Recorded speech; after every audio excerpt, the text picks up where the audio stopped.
Lors d'un transfert de prisonniers en avion, l'un d'eux sort soudainement un petit flacon caché dans sa gorge. Sans hésiter, il le mord et en renverse le contenu sur un malheureux assis à côté de lui, avant d'y jeter une allumette enflammée. L'instant suivant, l'homme prend feu sous les yeux horrifiés de l'équipage. Les gardiens, paniqués, ouvrent en urgence les portes de sécurité et se précipitent pour éteindre les flammes. Profitant du chaos, un détenu surnommé Petit Noir force les verrous et libère les criminels les plus dangereux de la cabine.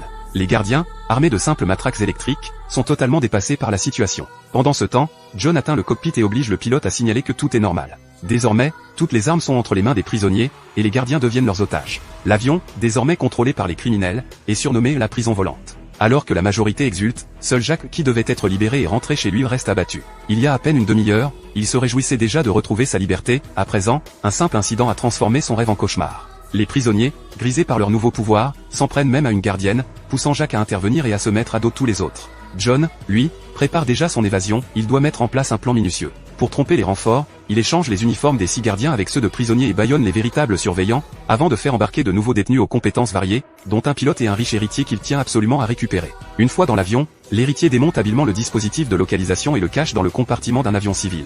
Alors que l'appareil s'apprête à redécoller, un criminel encore plus redoutable fait son entrée.